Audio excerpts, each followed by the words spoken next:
हाँ जी, कैसे हैं सब। आज हाइड्रोकार्बन का लास्ट लेक्चर हम लेके आए हैं। एल्काइंस और एरोमेटिक कंपाउंड के बारे में पढ़ेंगे। तो नमस्कार, मेरा नाम सचिन, मेहनत कर में आप सबका फिर से एक बार हार्दिक स्वागत है। लास्ट के 2 लेक्चर हम कर चुके हैं। एक एल्केन्स पे कर लिया पूरा डिटेल्ड लेक्चर, एक एल्कीन्स पे कर लिया। आज हमारा लास्ट लेक्चर है एल्काइंस और एरोमेटिक कंपाउंड के बारे में। एनसीईआरटी में एरोमेटिक कंपाउंड में सिर्फ हमें बेंजीन को पढ़ना है, तो ये थोड़े छोटे टॉपिक हैं। आज हम तीसरे लेक्चर में हाइड्रोकार्बन को पूरा खत्म कर देंगे। तो हाइड्रोकार्बन के हमारे 3 लेक्चर टोटल लगे और पूरा चैप्टर कवर हो गया। तो शुरुआत करते हैं एल्काइन से। तो करते हैं शुरू। देखो एल्काइंस, निकाल लो कॉपी पेन अपने सब और नोट्स बनाने शुरू कर दो। सब चीज लिखते रहना। एक ना एक जरूर ऐसा होगा जो रिजाई में पढ़ के चुपचाप देख रहा होगा। चलो शुरू करते हैं एल्काइंस। तो क्या होते हैं एल्काइंस? सबसे पहले तो हमें यह पता होना चाहिए कि एल्काइंस होते क्या हैं। तो they are unsaturated hydrocarbon. Unsaturated hydrocarbon. और ऐसे अनसैचुरेटेड हाइड्रोकार्बन आता है जिसमें ट्रिपल बॉन्ड होते हैं। इनमें कौन सा बॉन्ड होता है? इनमें ट्रिपल बॉन्ड। देखो हमने एल्केन पढ़ा, एल्केन में सिंगल बॉन्ड। एल्कीन्स पढ़ा, एल्कीन्स में डबल बॉन्ड। अब लास्ट हम पढ़ रहे हैं अपना एरोमेटिक कंपाउंड से पहले एल्काइंस। तो एल्काइंस कैसे होते हैं? Triple bond. इनका जनरल फॉर्मूला, जब उन दोनों के जनरल फॉर्मूले पढ़े तो इनका भी जनरल फॉर्मूला हमें पता होना चाहिए। इनका जनरल फॉर्मूला होता है CnH2n-2। मतलब जितने नंबर ऑफ कार्बन है उसका दुगना करो हाइड्रोजन में और उसमें से 2 को माइनस कर दो। जैसे C2H2, C का दुगना कितना होगा? 4, और 4 में से 2 को क्या कर दो? माइनस, तो H2। जैसे C3H4, 3 का दुगना कितना होगा? 6, और 6 में से 2 माइनस कर दो तो 4। जैसे C4H7, H7 नहीं दुगना होगा तो ये हो जाएगा 6। 4 का दुगना करो 8, और 8 में से 2 माइनस कर दो 6। अगर इसका नाम पूछा जाए तो ये है इथाइन, 2 कार्बन की चेन है। इसका नाम पूछा जाए तो ये प्रोपाइन, 3 कार्बन की चेन है। और ये है ब्यूटाइन, क्योंकि 4 कार्बन की चेन है। तो इनका जनरल फॉर्मूला क्या होता है? CnH2n-2। तीसरा इसमें इनकी भी हाइब्रिडाइजेशन। इनकी हाइब्रिडाइजेशन क्या होती है? तो इनकी हाइब्रिडाइजेशन होती है sp। तो sp है तो इनकी शेप कैसी हो जाएगी? लीनियर।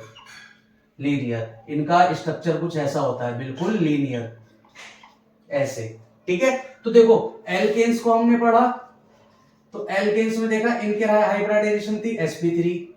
फिर एल्कीन्स पढ़ा, एल्कीन्स में हाइब्रिडाइजेशन आ गई बच्चों sp2। और लास्ट हमने अभी क्या पढ़ा? एल्काइंस पढ़ने जा रहे हैं। तो एल्काइंस में हाइब्रिडाइजेशन आ गई sp। तो हर बार क्या हो रहा है? एक p ऑर्बिटल कम होता जा रहा है। देखो यहाँ p ऑर्बिटल कितने थे? 3। यहाँ पे p ऑर्बिटल कितने बचे? 2। और यहाँ पे p ऑर्बिटल रह गया 1। तो ये था एल्काइंस का जनरल इंट्रोडक्शन। अब अगर लास्ट लेक्चर आपने देखे होंगे तो उसमें हमारा एक फॉर्मेट चल रहा है कि सबसे पहले इंट्रोडक्शन पढ़ते हैं और इंट्रोडक्शन के बाद हमारा नेक्स्ट टॉपिक इसमें क्या आएगा? इनकी प्रिपरेशन। तो इतना नोट डाउन करो और अब शुरू करते हैं इनकी preparation.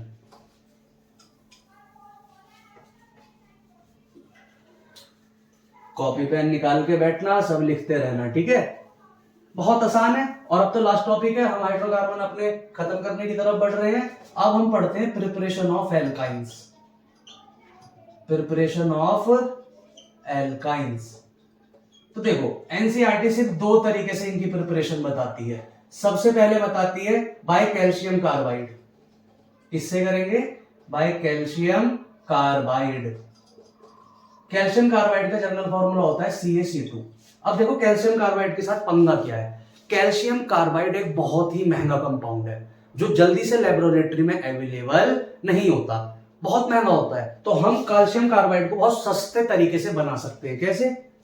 Calcium carbonate easily available हो जाता है। कैल्शियम कार्बोनेट लो और इसको हीट कर दो। जैसे ही कैल्शियम कार्बोनेट को हीट करेंगे तो ये calcium oxide plus carbon dioxide में टूट जाता है। फिर ये वाला कैल्शियम ऑक्साइड को उठाओ और इसकी कार्बन से रिएक्शन करा दो, तो ये क्या बन जाता है? CaC2 बन गया। यही होता है हमारा कैल्शियम कार्बाइड। तो देखिए एनसीईआरटी में वैसे तुम्हारे रिएक्शन शुरू करनी तुम्हें कहां से, कैल्शियम कार्बाइड, लेकिन क्योंकि कैल्शियम कार्बाइड बहुत महंगा मिलता है तो हम डायरेक्टली कैल्शियम कार्बाइड से रिएक्शन शो नहीं करते, हम पहले कैल्शियम कार्बोनेट से कैल्शियम कार्बाइड को बनाते हैं और उसके बाद ये जो कैल्शियम कार्बाइड है इसकी वाटर के साथ रिएक्शन करा देते हैं। जब इसकी वाटर से रिएक्शन करा देते हैं तो हमारा सिंपल हमें एल्कीन या एल्काइन, नॉट एल्कीन, एल्काइन हमें क्या हो जाता है, मिल जाता है। तो सबसे पहले प्रिपरेशन क्या है, by calcium carbide. Calcium carbide का फॉर्मूला क्या होता है, CaC2। CaC2 को कैसे बनाएंगे, कैल्शियम कार्बोनेट से बनाएंगे। कैल्शियम कार्बोनेट को हीट करेंगे तो किस में टूट जाएगा, कैल्शियम ऑक्साइड में टूट जाएगा, साथ में कार्बन डाइऑक्साइड रिलीज करेगा।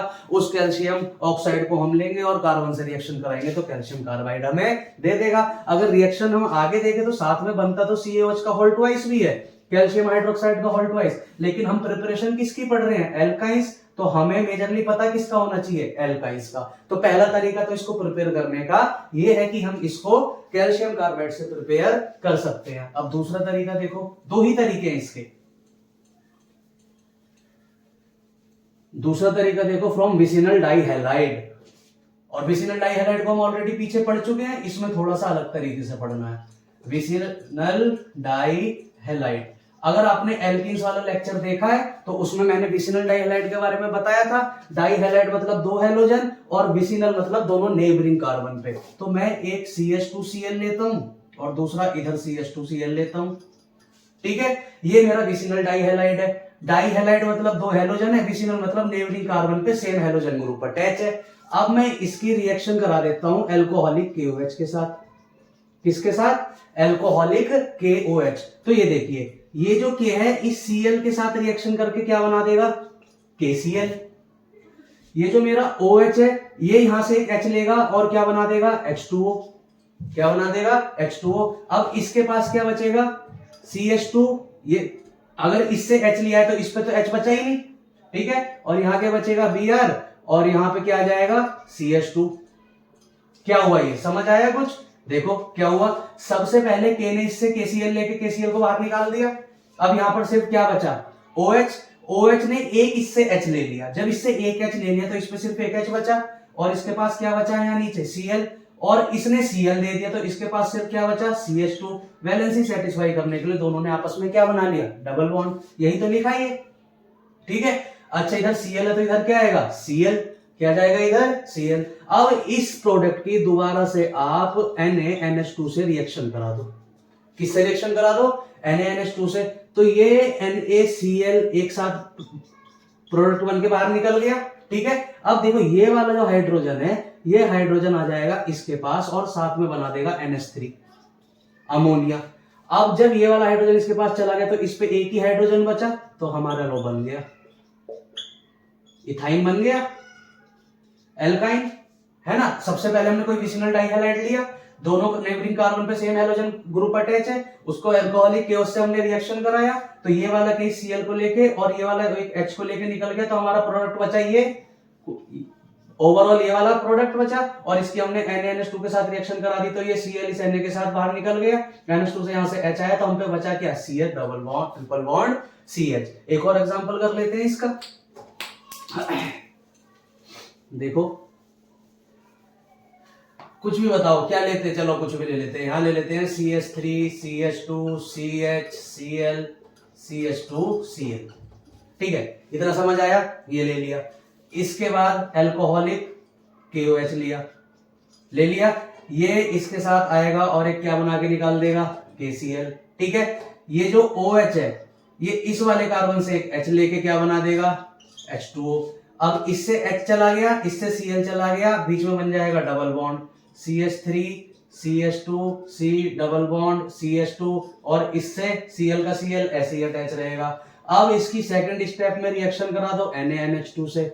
जब इसकी NaNH2 से रिएक्शन कराओगे तो ये NaCl एक साथ मिलके निकल जाएगा बाहर। अब जब इससे Cl मिला है तो ये H यहां से देगा और ये क्या बना देगा, NH3 बना दिया, ये दो प्रोडक्ट बन गए। अब इसने H दे दिया, इसने Cl दे दिया, तो यहां पर प्रोडक्ट हमारा मेन क्या बन जाएगा, CH3 CH2 C triple bond CH, बन गया हमारा क्या, ब्यूटाइन, बन गया ना। तो ये दो तरीके हैं, बहुत ही इजी है। अगर हमने पीछे एल्केन्स और एल्कीन्स को पढ़ा है तो ये बहुत ही आसान मेथड है, विसिनल डाइहैलाइड हम वहां पे भी जिक्र कर चुके हैं। तो यही दो तरीके हैं सिर्फ एल्काइंस को बनाने के, ठीक है। अब आते हैं इसकी फिजिकल प्रॉपर्टीज, क्योंकि हमने सबकी प्रिपरेशन के बाद क्या पढ़ी है, फिजिकल प्रॉपर्टीज ही पढ़ी है, तो इसकी फिजिकल प्रॉपर्टीज पढ़ लेते हैं। फिजिकल प्रॉपर्टीज, अब देखो इसकी फिजिकल प्रॉपर्टीज भी सेम ऐसी है जैसे सारे हाइड्रोकार्बन की है, कि पहले गैसेस होंगे, फिर लिक्विड, फिर हो जाएंगे सॉलिड। क्यों हो जाएंगे, क्योंकि wonder Waals force of attraction बढ़ेगा। जैसे हम हायर मॉलिक्यूल की तरफ बढ़ रहे हैं, नीचे की तरफ आ रहे हैं, हायर एल्काइंस की तरफ बढ़ रहे हैं, तो नंबर ऑफ कार्बन और नंबर ऑफ हाइड्रोजन के नंबर्स क्या हो रहे हैं, बढ़ रहे हैं। जब वो नंबर्स बढ़ रहे हैं तो उनके बीच में नंबर ऑफ बॉन्ड्स भी बढ़ रहे हैं। नंबर ऑफ बॉन्ड्स बढ़ रहे हैं तो उनमें एक अट्रैक्शन लग रहा है जिसको बोलते हैं wonder Waals force of attraction. उसके कारण वो सबको पास पास खींच रहा है, जिस कारण उसके मॉलिक्यूल क्या जा रहे हैं, पास पास। इसलिए उनकी शेप कैसी होती जा रही है, सॉलिड। अगर नीचे की तरफ हायर एल्काइंस की तरफ बढ़ेंगे तो इनका भी मेल्टिंग और बॉइलिंग पॉइंट बढ़ेगा। सेम वही बात जैसे हमने एल्कीन्स और एल्कीन्स में पढ़ा। उसके बाद अगर इनकी सॉल्युबिलिटी की बात करें तो ये भी वाटर में इनसॉल्युबल होते हैं। क्यों, क्योंकि नेचर में कैसे होते हैं, नॉन पोलर। तो सब लिख लेते हैं।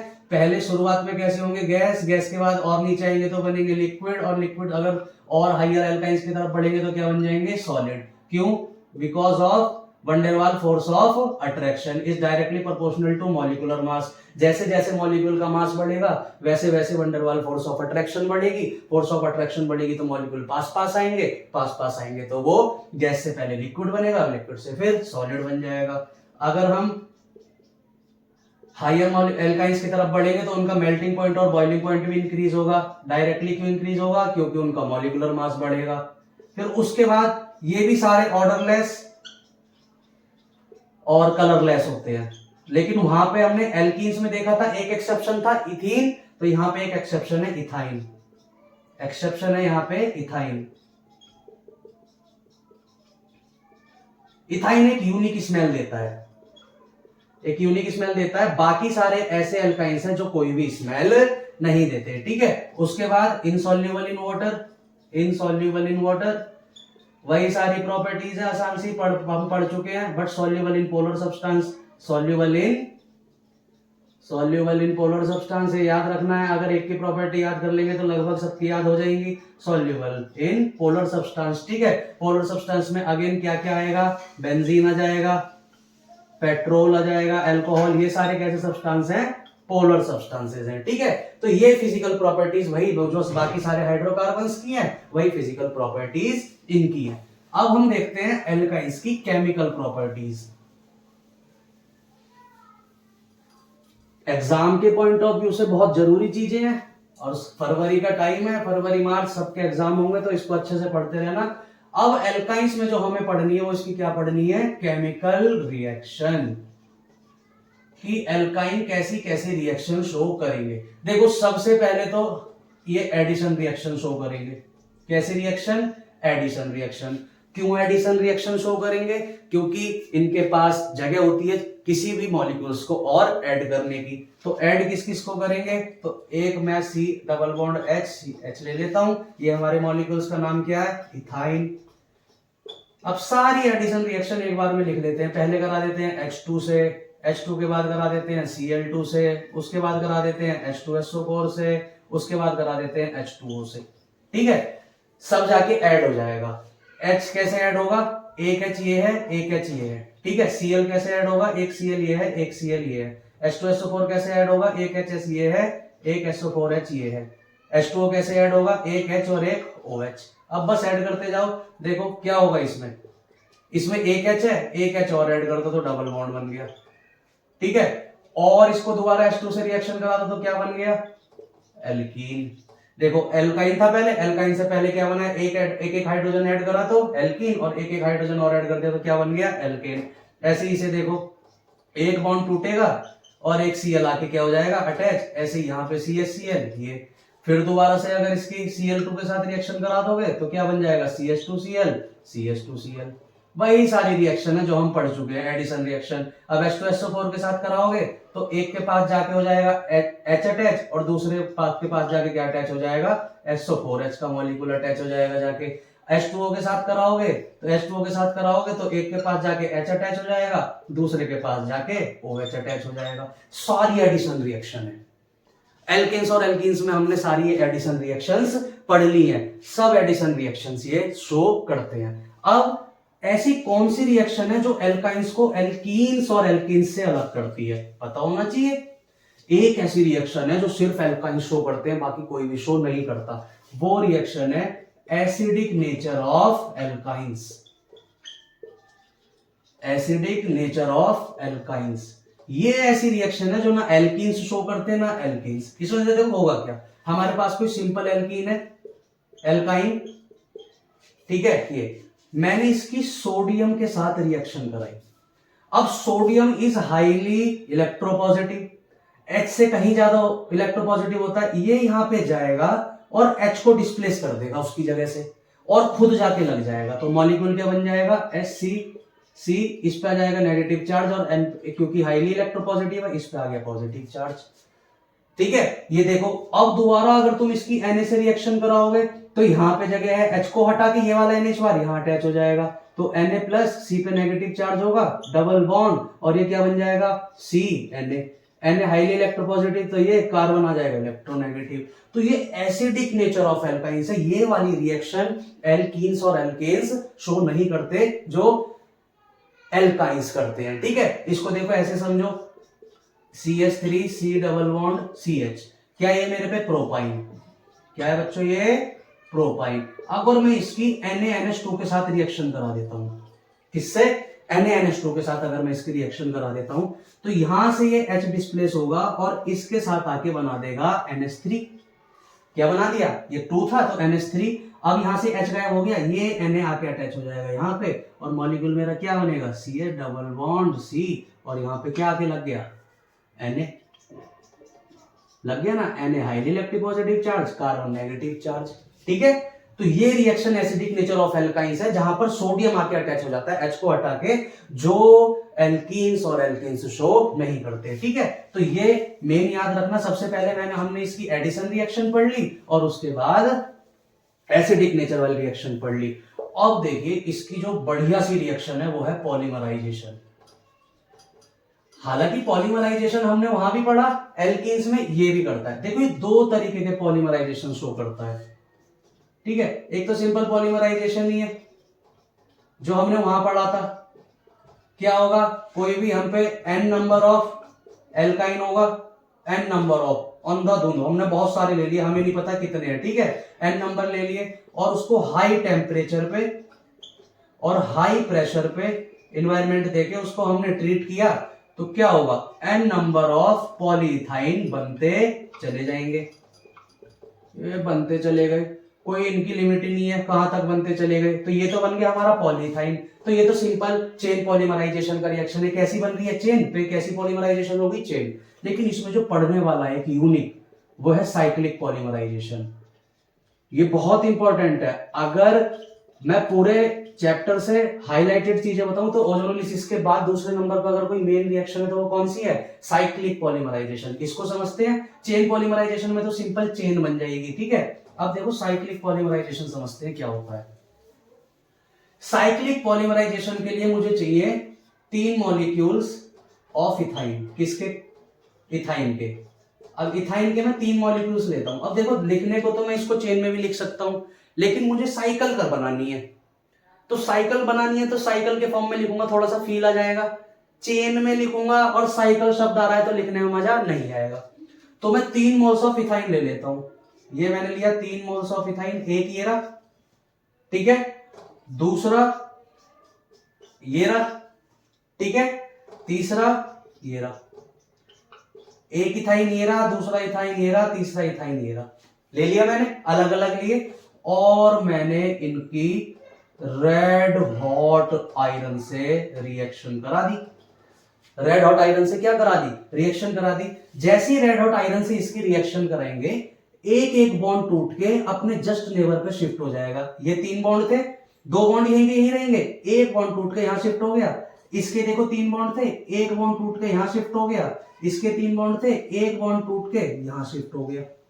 ठीक है, होगा क्या, बेंजीन बन जाएगी हमारी। देखो कैसे, ये यहाँ पे 2 बॉन्ड थे, एक इनके बीच में सिंगल बॉन्ड आ गया ये, फिर यहाँ पे 2 बॉन्ड थे तो ये वाला बॉन्ड टूटा तो यहाँ पे आ गया, ये थे यहाँ 3 बॉन्ड थे तो 2 रह गए CH, और ये वाला टूट के कहाँ गया यहाँ, तो ये देखिए सारे कार्बन sp2 हाइब्रिडाइज है। sp2 हाइब्रिडाइज का मतलब हर कार्बन पे डबल बॉन्ड है, इन कार्बन का ये रहा डबल बॉन्ड, इस कार्बन का ये रहा डबल बॉन्ड, इस कार्बन का ये रहा डबल बॉन्ड, तो ये क्या है, बेंजीन। क्या बन गई हमारी, बेंजीन।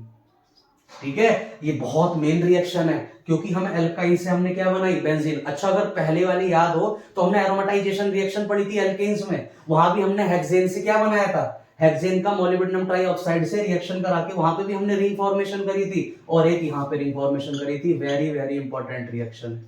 ठीक है, तो यही रिएक्शंस है जो कौन शो करती है, alkynes as per NCERT guidelines. वैसे तो बाकी भी बहुत सारी हैं लेकिन हमारा मेन फोकस क्या है, एनसीईआरटी। इसे बच्चों नोट करो, मैं मार्कर में थोड़ी इंक लोड करूं। मार्कर को भी भैया रोटी पानी देना पड़ता है वरना मार्कर घुसिया जाता है,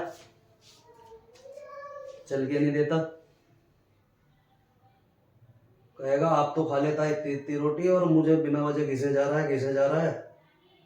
चल भैया तेरी भी खुराक कर दी लोड। ठीक है,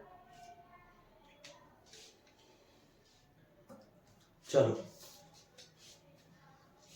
ये था हमारा एल्काइंस। ठीक है, तो अब एल्काइंस देखो ज्यादा बड़ा नहीं है, छोटा सा है।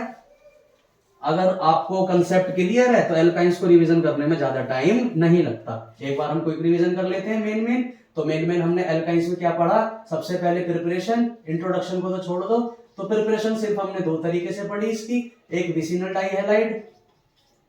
डाइहैलाइड और दूसरी हमने पढ़ी कैल्शियम कार्बाइड से।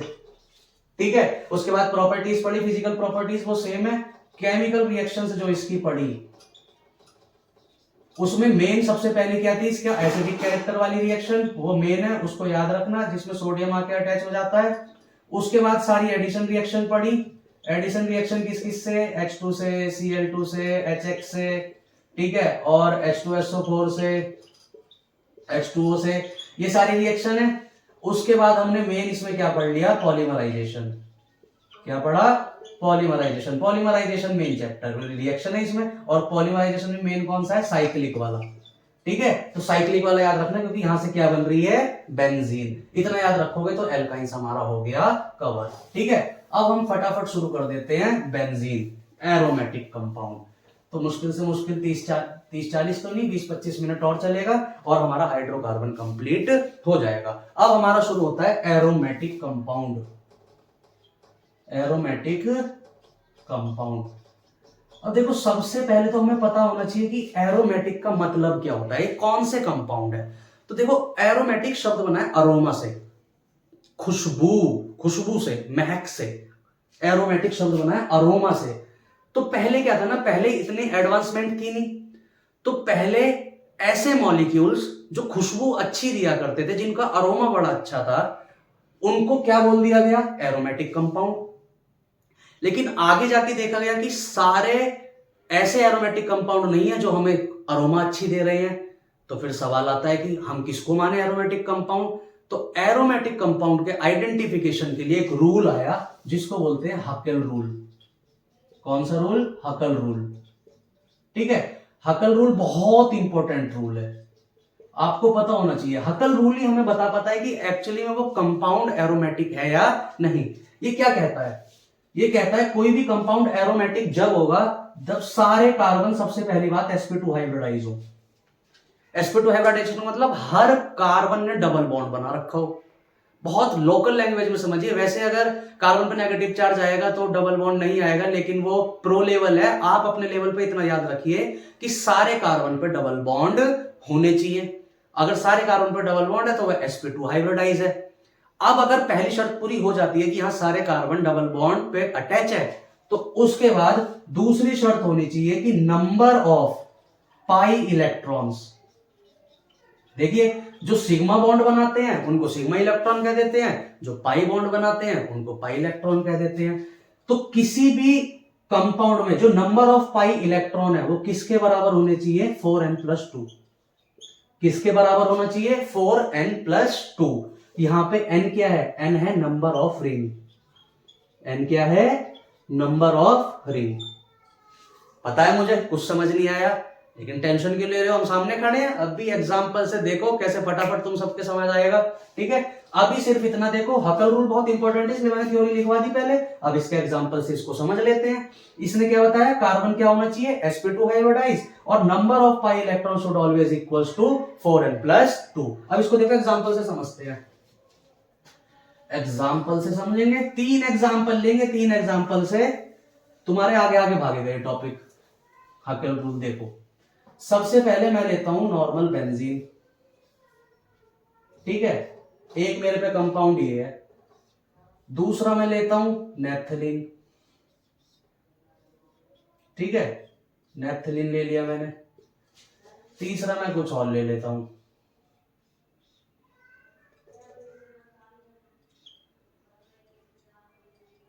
ठीक है, ये ले लेता हूं। ठीक है, और इसमें डबल बॉन्ड ये रे। ठीक है, अब देखो इसमें कितने कार्बन है?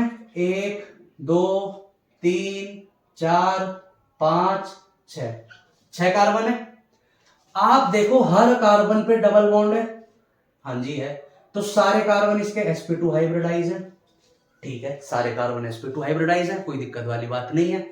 अब दूसरी शर्त क्या है बताइए, कि नंबर ऑफ पाई इलेक्ट्रॉन, कि number of pi electron should is always follow the rule. वो रूल क्या है? 4n+2 का। देखो नंबर ऑफ पाई इलेक्ट्रॉन, वो वाले इलेक्ट्रॉन जिन्होंने डबल बॉन्ड बना रखा है उनको बोलते हैं पाई इलेक्ट्रॉन। घुसा लो दिमाग में। ठीक है, अब देखो नंबर ऑफ पाई इलेक्ट्रॉन, ये एक डबल बॉन्ड बन रहा है, एक डबल बॉन्ड यहां बन रहा है, एक डबल बॉन्ड यहां बन रहा है। कितने डबल बॉन्ड बन रहे हैं? 3। बेंजीन में कितने डबल बॉन्ड बन रहे हैं? बोलो 3। अब एक इलेक्ट्रॉन ये, एक इलेक्ट्रॉन ये, एक इलेक्ट्रॉन ये, एक इलेक्ट्रॉन ये, एक इलेक्ट्रॉन ये, एक इलेक्ट्रॉन ये। टोटल नंबर ऑफ इलेक्ट्रॉन पाई कितने हो गए? 6। तो नंबर ऑफ पाई इलेक्ट्रॉन कितने हैं? 6। ठीक है, ये क्या फॉर्मूला फॉलो करने चाहिए? 4n+2। यहां पे n क्या है? Number of ring. बेंजीन में कितनी रिंग बन रही है? एक रिंग बन रही है, पूरा एक ही तो रिंग है, ये एक ही तो कंपाउंड है। तो 4n कितना है? Number of ring. रिंग कितनी है? 1+2। क्या आया? 4 1 जा 4 +2 6, दोनों साइड 6 आ रहा है। तो अगर हकल रूल के दोनों स्टेटमेंट फॉलो हो रहे हैं तो ये कंपाउंड कैसा है? एरोमेटिक। ठीक है, चलो इससे करके और समझते हैं। यहां पे देखो सबसे पहले सारे कार्बन देखो, 2 3 4 5 6 7 8 9 10, सारे के सारे कार्बन डबल बॉन्डेड है। ये देखो, ये और ये बन रहा है, ये और ये बन रहा है, ये और ये बन रहा है, ये और ये बन रहा है, ये और ये। कोई ऐसा कार्बन है जो डबल बॉन्डेड ना हो? सारे हैं। इसका मतलब सारे के सारे कार्बन sp2 हाइब्रिडाइज हैं। ठीक है, चलो कोई दिक्कत नहीं। अब हम फॉर्मूला लगाते हैं। नंबर ऑफ पाई इलेक्ट्रॉन कितने हैं? 1 2 3 4 5 6 7 8 9 10। नंबर ऑफ पाई इलेक्ट्रॉन कितने हैं? 10। फॉर्मूला क्या फिट होना चाहिए? 4n+2 का। 4 क्या है? यहाँ पे 4 है। n क्या है? Number of ring. अब यहां पे देखो रिंग कितनी है? 1 2, तो यहां पे रिंग कितनी होगी? 2 +2, 4 2 जा 8 +2 10, यहां भी 10, यहां भी 10। मतलब ये भी एक एरोमेटिक कंपाउंड है और इसका नाम होता है नेप्थलीन। क्या नाम होता है इसका? नेप्थलीन। ठीक है, पॉज करके आप इसको ट्राई करना कि क्या ये एरोमेटिक कंपाउंड है या नहीं। जो भी रिजल्ट आए इसका कमेंट करना, तो प्रैक्टिस आपकी होगी। अब मैं करा देता हूं एक बार। देखो इसके क्या सारे कार्बन डबल बॉन्डेड हैं? हाँ, सारे कार्बन डबल बॉन्डेड हैं। इसका मतलब sp2 हाइब्रिडाइज है, कोई प्रॉब्लम नहीं है। ठीक है, लेकिन क्या इसमें पाई इलेक्ट्रॉन कितने आ रहे हैं? 1 2 3 4 5 6 7 8। पाई इलेक्ट्रॉन कितने आ रहे हैं? 8। क्या ये 4n+2 के फॉर्मूले को फॉलो कर रहा है? तो देख लेते हैं। 4 इंटू रिंग कितनी बनी है टोटल? 1 +2, तो ये कितना आया? 6। लोग कर लो, क्या करो। इस साइड आया 8, इस साइड आया 6, क्या दोनों बराबर आए? नहीं, इसलिए ये एरोमेटिक कंपाउंड नहीं है। तो आप किसी को भी, चाहे एंथ्रासीन हो, कुछ भी हो, आप आसानी से चेक कर सकते हैं सिर्फ इस फॉर्मूले से कि कोई कंपाउंड एरोमेटिक है या नहीं। की नंबर ऑफ पाई इलेक्ट्रॉन उसके किसके बराबर आने चाहिए? 4n+2। ठीक है, तो सबसे पहले आपको पता चल गया एरोमेटिक कंपाउंड कैसे पहचानेंगे। सिंपल ऐसे पहचान लेंगे। अब हम बेंजीन को पढ़ना शुरू करते हैं। एनसीईआरटी के अकॉर्डिंग 11th क्लास में बेंजीन को ही पढ़ना है और हमें एरोमेटिक कंपाउंड ज्यादा नहीं पढ़ने। ठीक है, तो सबसे पहले पढ़ना शुरू कर देते हैं preparation of benzene. Preparation of benzene, तो प्रिपरेशन ऑफ बेंजीन में देखो, अगर आप पीछे के लेक्चर देखेंगे तो आप देखेंगे सबसे पहले हमने हेक्सेन से बनाया है। किससे बनाया है? हेक्सेन से। जैसे मेरा CH3 CH2 CH2 CH2 CH2 CH3, molybdenum trioxide से रिएक्शन करा देते हैं। मॉलिब्डेनम ट्राइऑक्साइड हमने ले लिया। ठीक है, तो इसमें होगा क्या, जितने भी कार्बन पे हाइड्रोजन अटैच है और जिन पे 3-3 हाइड्रोजन है, उनसे 2-2 हाइड्रोजन बाहर निकल जाएंगे। इससे 2 निकल गए, इससे 2 निकल गए, इससे 1 निकल गया, इससे भी 1 निकल गया, इससे भी 1 निकल गया, इससे भी 1 निकल गया। इस वाले से टोटल नंबर ऑफ 8 हाइड्रोजन क्या हो जाएंगे? बाहर निकल जाएंगे। तो हमारा मॉलिक्यूल क्या बचेगा? कुछ ऐसा बचेगा। कुछ हमारा मॉलिक्यूल जो अपीयर होगा वो कुछ ऐसा होगा। यहां पर एक बॉन्ड बन जाएगा और सारे कार्बन अपनी वैलेंसी सेटिस्फाई कराने के लिए ऑल्टरनेट बॉन्ड बना लेंगे। और देखो यही हमारा बेंजीन बन गया, नहीं बन गया? है ना? तो ये बेंजीन बन गया। तो बेंजीन बनाने का सबसे पहला तरीका तो ये है। और दूसरा जस्ट हमने अभी पढ़ा, polymerisation, cyclic polymerisation. Cyclic polymerisation देखा हमने। अभी देखो साइक्लिक पॉलीमराइजेशन में हमने क्या करा था? Cyclic polymerisation. इसमें हमने देखा था हम 3 मोल ले लेते हैं। 3 मॉलिक्यूल किसके ले लेते हैं? इथाइन के। इथाइन के अगर मैं 3 मॉलिक्यूल ले लूं, CH triple bond CH, CH triple bond CH, CH triple bond CH, और मैं इसको रेड हॉट आयरन से क्या करा देता हूं? रिएक्शन करा देता हूं। तो क्या होगा? सिंपल, यहां से एक बॉन्ड टूट के यहां जाएगा, यहां से एक बॉन्ड टूट के यहां जाएगा, यहां से एक बॉन्ड टूट के यहां जाएगा, और मेरी क्या बन जाएगी? बेंजीन। ठीक है, तो दूसरा तरीका ये तो अभी पढ़ा। अब देखो तीसरा तरीका। तीसरा तरीका है डीकार्बोक्सिलेशन। तीसरा तरीका क्या है? डीकार्बोक्सिलेशन। डीकार्बोक्सिलेशन एल्केन्स में पढ़ा है। कोई भी हमारी बेंजीन है, बेंजीन के ऊपर COONA ग्रुप लगा हुआ है, इसकी मैं सोडा लाइन मतलब NaOH प्लस CaO से क्या करा देता हूं? रिएक्शन। इन दोनों को कंबाइंडली बोलते हैं सोडा लाइन। ये रिएक्शन हम एल्केन्स में, प्रिपरेशन ऑफ एल्केन्स में पढ़ चुके हैं। जब रिएक्शन कराएंगे तो ये देखिए 2 Na हो गए तो Na2, 1 C हो गया तो C, और 3 हो गए 1 2 3 Na2CO3। सोडियम बाइकार्बोनेट हमारा बाई प्रोडक्ट बन के बाहर निकल जाएगा, और जो ये वाला H है वो यहां पे जाके अटैच हो जाएगा, और ये हमारा क्या बन जाएगा? बेंजीन। ठीक है, तो तीसरा तरीका हम कैसे बना सकते हैं? डीकार्बोक्सिलेशन से। क्या करना है? सोडियम सॉल्ट ऑफ हमें कार्बोक्सिलिक एसिड लेनी है और सोडा लाइम से रिएक्शन करा देना है, तो आसानी से हमारा क्या बन जाएगा? बेंजीन। तो तीसरा तरीका ये है। चौथा तरीका जो आप आसानी से बना सकते हैं वो बना सकते हैं from phenol. From phenol. Phenol से हमें क्या बनानी है? बेंजीन। जिंक का यूज करेंगे, बहुत आसान रिएक्शन है। जब बेंजीन के ऊपर OH ग्रुप लग जाता है तो उसको बोलते हैं फिनोल। ठीक है, और यही OH की जगह अगर लगा होता CH3 तब इसको बोलते हैं टोलुइन। ठीक है, तो अभी हमारा कौन सा ग्रुप लगा हुआ है? OH, और मैं इसकी जिंक के साथ रिएक्शन करा देता हूं तो ZNO मेरा बाहर निकल जाएगा, जिंक ऑक्साइड। H वहीं पे जाके कार्बन से अटैच हो जाएगा और क्या बन जाएगा? बेंजीन। ठीक है, तो यही 4 तरीके। सबसे पहले हमने हेक्सेन से बनाया, हेक्सेन का एरोमेटाइजेशन कर दिया, रिंग फॉर्मेशन कर दी। दूसरा पॉलीमराइजेशन किया साइक्लिक। तीसरा हमने फिनोल से बनाया, और एक किससे बनाया? डीकार्बोक्सिलेशन करके, sodium salt of carboxylic acid. ठीक है, यही 4 इसकी प्रिपरेशन है। उसके बाद आती है इसकी प्रॉपर्टीज। प्रॉपर्टीज तो पढ़ ली। Physical properties. अब इसकी क्या आती है? Physical properties. देखिए, इनमें ऑर्डर होता है, मतलब इनमें स्मेल होती है। इसका बेस्ट एग्जांपल एंथ्रासीन। क्विनोन होती थी, देखा होगा जब छोटे थे, एक सफेद सफेद सी गोली आती थी जो कपड़ों में रखी जाती थी, संदूक में, बेड में, और जब संदूक निकालते थे उसमें से निकालते थे कितनी मस्त महक सी आती थी। वो और कुछ नहीं होती, वो एंथ्रासीन होती है। वो एक तरीके के रेपेलेंट होते हैं, हम कीड़ों मकोड़ों को मारने के लिए इनका यूज करते हैं, लेकिन इसमें स्मेल अच्छी सी होती है। बेस्ट एग्जांपल की इनमें अरोमा कैसा होता है, आप नैप्थलीन सबने देखा होगा, सफेद सफेद गोली आती थी जिन्हें नॉर्मल भाषा में कुनैन भी बोलते थे, ठीक है, तो वो एरोमेटिक कंपाउंड ही होते हैं। बाकी सारी इनकी प्रॉपर्टीज वही है, वहां पढ़ लेना। अब इनकी शुरू होती है केमिकल प्रॉपर्टीज।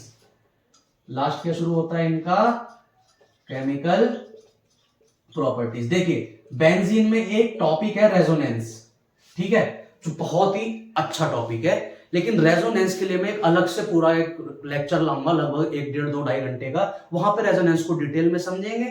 अभी हम उसको स्किप कर दे रहे हैं, लेकिन आगे हम उसे समझेंगे, ठीक है। अब देखो केमिकल प्रॉपर्टीज में जो हमारे एरोमेटिक कंपाउंड है वो भी सारे शो करेंगे एडिशन रिएक्शन। कैसी रिएक्शन, एडिशन रिएक्शन। और ये एडिशन रिएक्शन शो करते हैं 5 तरीके की। पहली होती है नाइट्रेशन, नाइट्रेशन मतलब NO2 को ऐड कर देंगे। एक होती है सल्फोनेशन, सल्फोनेशन, सल्फोनेशन मतलब SO3H को अटैच कर देंगे बेंजीन पे। एक होती है हेलोजिनेशन, हेलोजिनेशन, हेलोजिनेशन में अगेन आप Cl को अटैच कर देंगे। अब इसके बाद 2 नेमिंग रिएक्शन आती है, एक आती है फ्रीडल क्राफ्ट एल्काइलेशन, एल्काइलेशन का मतलब बेंजीन पे आप एल्काइल ग्रुप अटैच कर देंगे। और लास्ट 5वीं होती है Friedel Crafts acylation, acetyl group आप लगा देंगे। एसिटाइल ग्रुप, एसिटाइल ग्रुप आप जानते हैं ना, C डबल बॉन्ड हो, ये होता है एसिटाइल ग्रुप। और ये हमें हैलाइड में लेना है तो हम आगे क्या लगा देते हैं, Cl। ये 5 तरीके की अगर हम इसकी एडिशन रिएक्शन पढ़ लें तो हमारा चैप्टर हो जाता है खत्म। तो फटाफट इनको कर लेते हैं, ठीक है, फटाफट इनको करते हैं तो हमारा ये चैप्टर क्या हो जाएगा, हाइड्रोकार्बन खत्म। इसके बाद रेजोनेंस रह जाएगा, उसकी टेंशन बिल्कुल नहीं लेनी, उसके लिए मैं एक अलग से लेक्चर अपलोड कर दूंगा। तो सबसे पहले हम पढ़ते हैं नाइट्रेशन, ठीक है। अब देखो नाइट्रेशन में क्या करते हैं, नाइट्रेशन में ये मेरा बेंजीन है, ठीक है, बेंजीन को मैं HNO3 से रिएक्ट कराता हूं, ठीक है। HNO3 से जब मैं रिएक्ट कराता हूं तो यहां पे मैं रिएजेंट यूज करता हूं H2SO4। क्या यूज करता हूं, H2SO4। H2SO4 यूज करके देखो होगा क्या, यहां से मेरा एक निकलेगा O और यहां से मेरा एक निकलेगा H, ठीक है। तो यहां पे मेरा बचा क्या, सिर्फ NO2, यही बचा, क्योंकि यहां से H निकल गया, यहां से O निकल गया। अब यहां से एक H निकलेगा और वो H इसके पास आएगा और ये बना देगा H2O। जैसे ही H निकला, कार्बन के पास कुछ चिपकाने के लिए जगह खाली हो गई, तुरंत NO2 जाके भाग के वहां पे चिपक जाएगा, चिपक गया, ऐड हो गया, जाके ऐड हो गया ना, ऐड हो गया। इसलिए इस रिएक्शन को हम क्या बोलते हैं, नाइट्रेशन। नाइट्रेशन क्यों बोलते हैं, क्योंकि इसमें NO2 ग्रुप लगा है, ठीक है। तो सबसे पहली रिएक्शन इसकी है। दूसरी हम पढ़ते हैं सल्फोनेशन, सल्फोनेशन। सल्फोनेशन में देखो क्या होगा, एक हमारा बेंजीन है, अब इसका जस्ट उल्टा कर दो। आप भी बोलोगे क्या मजाक कर रहे हो, हाँ होता है। इसका हमें मैकेनिज्म भी पढ़ना है, मैकेनिज्म में आपको समझ आएगा। एक्चुअली खेल होता है कॉन्सेंट्रेशन का, ठीक है, कि कब हमारा नाइट्रो ग्रुप लगेगा, कब हमारा सल्फो ग्रुप लगेगा, ये डिपेंड करता है कॉन्सेंट्रेशन पे, ठीक है। अब H2SO4 लिया है तो इस बार यहां पर एज अ रिएजेंट काम करेगा HNO3, ठीक है। क्या होगा, यहां से एक H निकलेगा, यहां से एक O निकलेगा, तो हमारे पास बचेगा क्या, यहां पे H बचेगा, SO3 बचेगा, यही बचेगा। अब यहां से एक H निकल के इनके पास आएगा और अगेन वही सेम H2O बना देगा, बना दिया। और हमारा बचेगा क्या, HSO3, वो जाके ऊपर बेंजीन पे अटैच हो जाएगा, SO3H। ये हमारा क्या बन गया, सल्फोबेंजीन या सल्फोनेट बेंजीन, कुछ भी, ठीक है। ये हो क्या गया हमारा, सल्फोनेशन, क्योंकि सल्फेट ग्रुप जाके लग गया पूरा, ठीक है। ये हमारा सल्फोनेशन। तीसरा हमने क्या पढ़ा था, हेलोजिनेशन। बहुत बहुत आसान रिएक्शन है, सिर्फ आपको एक H रिलीज करना है और वहां पे जाके इन ग्रुप को अटैच करना है बेंजीन के ऊपर, और कुछ नहीं करना। तीसरी हमारी क्या आ रही है, हेलोजिनेशन। हेलोजिनेशन में मान के चलिए आपके पास कोई बेंजीन है और आपने HX के साथ उसकी रिएक्शन करा दी, ठीक है। जब आपने HX के साथ उसकी रिएक्शन कराई तो यहां से H निकलेगा। अब H निकलेगा तो यहां से या तो HX ना लेके जब हेलोजिनेशन कर रहे हैं तो सेम मॉलिक्यूल ले लेते हैं, सेम हेलोजन ले लेते हैं। मान के चलो आपने यहाँ पे Cl2 ले लिया। जब आपने Cl2 ले लिया तो Cl को मैं ऐसे लिख सकता हूँ, बिल्कुल लिख सकता हूँ। यहाँ से एक H निकलेगा और एक Cl को लेके भाग जाएगा और क्या बना देगा, HCl। जब यहाँ पे जगह खाली हो जाएगी तो ये वाला जो Cl जाएगा यहाँ पे और यहाँ पे जाके अटैच हो जाएगा। तो ये क्या बन गया हमारा, क्लोरोबेंजीन। सेम फॉर्मेट चल रहा है हर जगह, सिर्फ हम देख रहे हैं हेलोजिनेशन हो रहा है तो Cl जाके अटैच कर दो, सल्फोनेशन हो रहा है तो SO3 जाके अटैच कर दो, और नाइट्रेशन हो रहा है तो NH2 जाके अटैच कर, NO2 जाके अटैच कर दो। अब जो नेमिंग मेन रिएक्शन है इसमें, वो लास्ट हमारी रिएक्शन है फ्रीडल क्राफ्ट एल्काइलेशन, ये मेन रिएक्शन है। ठीक है, कुछ नहीं है, इस बार क्या ऐड कर देंगे, सिर्फ एल्काइल ग्रुप। कैसे, ये हमारे पास कोई बेंजीन है, ठीक है, हम इसकी CH3CH2Cl के साथ रिएक्शन करा देते हैं। बस ध्यान रखना है कि यहां पे हमें लेना है एनहाइड्रस AlCl3, समझे। यहां से कुछ नहीं होगा, एक H रिलीज होगा और इस Cl के साथ जाके बॉन्ड बना लेगा, क्या बना देगा, HCl। बचा के हमारा R, ये R का R ग्रुप जाके किस पे लग जाएगा, बेंजीन पे। ये लो, क्या हो गया, CH2CH3 बन गया। सिंपल Cl जाके यहां से जो H निकला Cl है उसके साथ बॉन्ड बना ले, जो ग्रुप बचा वो जाके यहाँ पे अटैच हो गया। ये हो गया हमारा, क्योंकि एल्काइल ग्रुप लगा है तो इसको हमने क्या बोल दिया, एल्काइलेशन। नाम कोई पूछे तो इथाइल बेंजीन, नाम क्या हो जाएगा इसका, इथाइल बेंजीन। और लास्ट जो हमारी रिएक्शन है फ्रीडल क्राफ्ट एसाइलेशन, क्या है, एसाइलेशन। ठीक है, एसाइलेशन में हमें ग्रुप लगाना होता है RC डबल बॉन्ड O। इससे लास्ट चैप्टर में हमने पढ़ा है ये, ठीक है, लास्ट चैप्टर में पढ़ा है, ये होता है एसिटाइल ग्रुप। और यहाँ पे हम कोई भी X ले लेंगे, देखो मान के चलो हमारा बेंजीन है, ठीक है, और मैं इसकी R, चलो यहाँ पे R लिख ही देता हूं, CH3CH2C double bond O Cl। मैंने इसकी इससे रिएक्शन करा दी, तो यहाँ पे रिएजेंट क्या लेना है मेरे को, अगेन एनहाइड्रस AlCl3। होगा क्या, ये देखो Cl, यहां से H निकलेगा और H निकलेगा और Cl के साथ क्या बना देगा, HCl। और जो मेरा एसिटाइल ग्रुप है वो जाके बेंजीन पे अटैच हो जाएगा C की साइड से, C डबल बॉन्ड O। इधर क्या था, CH2CH3। ये लो, काम खत्म हमारा, पांचों की पांचों रिएक्शन इसकी बेंजीन की भी खत्म। नाइट्रेशन में NO2 को जोड़ देंगे, सल्फोनेशन में सल्फोनेशन ग्रुप को जोड़ देंगे, क्लोरीनेशन में क्लोरीन को या हेलोजिनेशन में किसी भी हेलोजन को, एल्काइलेशन में एल्काइल ग्रुप को, एसिटाइलेशन में एसिटाइल ग्रुप को। ठीक है, तो ये अगर थोड़ा सा कंसेप्ट क्लियर होगा तो सारी रिएक्शन बहुत आसान है। ठीक है, तो इस अब लास्ट टॉपिक हमारा ये था, इसके बाद हमारा सिर्फ रेजोनेंस बचा, उसके लिए मैं एक लेक्चर अच्छे से अपलोड कर दूंगा ऐसे ही समझा के। जब तक अब हमारा पूरा हाइड्रोकार्बन, 3 लेक्चर लगे लेकिन पूरा हाइड्रोकार्बन हमारा कंप्लीट हो गया। पूरा हाइड्रोकार्बन के नोट्स बनाना, अच्छे से पढ़ना, बहुत आसान और बहुत ही प्यारा चैप्टर है। और यहाँ से क्वेश्चंस चाहे नीट हो चाहे मेंस हो हर जगह आते हैं। ठीक है, अच्छे से पढ़ना। अगर कोई भी प्रॉब्लम हो तो मेरे को कमेंट करना, मैं वहां पे उसका आंसर दे दूंगा। Okay, thank you. You said